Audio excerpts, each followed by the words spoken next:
நான் பெத்ததும் அப்படிதான் இருக்கு, வந்ததும் அப்படிதான் இருக்கு. இப்ப என்ன செய்றியா? நான் உள்ள வந்த உடனே பாத்திரத்தெல்லாம் போட்டு உடனே உடைக்கிய. என்ன கோபனாலும் என்கிட்ட காட்ட வேண்டியதுன்னு, அதுக்கு ஏன் பாத்திரத்தை போட்டு இப்படி உடைக்கிய? எம்மா நீங்க தான் மகாராணி ஆச்சே, எப்ப எழுந்திருச்சு வருவியே, நாங்க காத்திருக்கணும். இங்க ஒரு செம பாத்திரம் கிடக்கணும், அதை விளக்காம இப்படி நாரிவி கிடக்கணும். உங்களை நான் இப்ப என்ன செஞ்சேன்? அவங்கள வேலைக்கு என்ன பண்ணமா? வேலைக்கு அனுப்பிட்டு வந்து பாத்திரத்தை கழுவேன். அதுக்குள்ள என்ன அவசரம் உங்களுக்கு? எம்மா தாயே, நீங்க மெதுவா வருவியே, நாங்க அது வரைக்கும் இந்த பாத்திரத்தை அப்படியே போட்டு வச்சிருக்கணும்.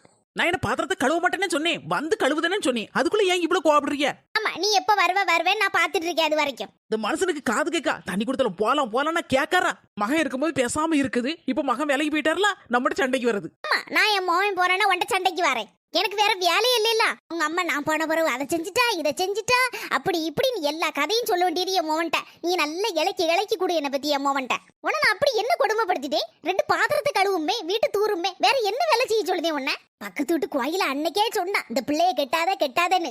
சரியில்லை, இந்த பிள்ளை சரியில்லைன்னு. நான் தான் கேட்காம போய் விழுந்துட்டேன்.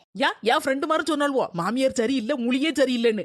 நான் தான் மாப்பிள்ளைக்கு பார்த்தோன்னே நல்லா இருக்கார அப்படின்னு சொல்லிட்டு சரின்னு சொல்லிட்டேன். ஆமாம்மா, என் மொழி சரியில்லதா? அப்படி நான் என்ன கொடுமை பண்ணிட்டேன் உன்ன?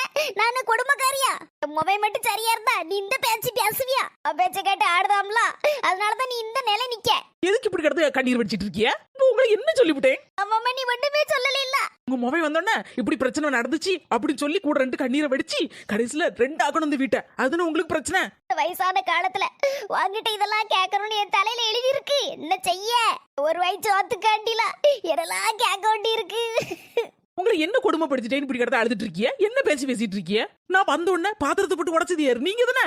சண்டையை ஆரம்பிச்சது நீங்க தானே. உங்களுக்கும் ஒரு மொவா இருக்கதானே செய்தா? அவள உன் மாமியார் இப்படி கிடந்து கேசனா நீங்க பொறுப்பியலா? உடனே போய் கேப்பேல. என் மொவளை எதுக்கு இழுக்க? இப்போ அவன் நல்லா இருக்குது உனக்கு பிடிக்கலையா? இந்த பாரு, உன்கிட்ட நான் பேசிட்டு இருக்கேன். என் மொவளை எதுக்கு இதுக்கு தேவையில்லாம எழுதிட்டு இருக்க?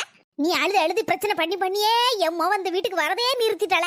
ஒன்னா சொல்லி கொடுத்து என் மொவளையும் பிரிச்சுட்டிய. 2 பேரும் அக்கா வந்தாமே பேச மாட்டா கவலை. இப்போ ஆமா, நான் தான் உங்க மொவனையும் பிரிச்சேன், அக்கா தம்பியை பிரிச்சு விட்டுட்டேன். நான் பாரு, எங்க வீட்டுக்கே பாரு.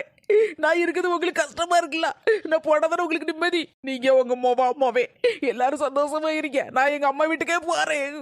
போ, அப்படியே போய் நீலி கண்ணீரை வடிச்சிட்டு என் மொவன்ட்ட போய் போனை போட்டு பேசு. உங்க அம்மா சண்டைக்கு வந்துட்டா, பாத்திரத்தை போட்டு உடைச்சிட்டா, பாத்திரத்தை கழுவ சொல்லிட்டா, வீட தூக்க சொல்லிட்டான்னு போய் சொல்லு. நல்ல அதனால நீ எங்க அம்மா வீட்டுக்கே போறேன்னு சொல்லு. போ. நான் பத்தது சரி இருந்தா இவ இந்த மாதிரி பேச்சு பேசுவாளா? எல்லாம் என் தலையெழுத்து.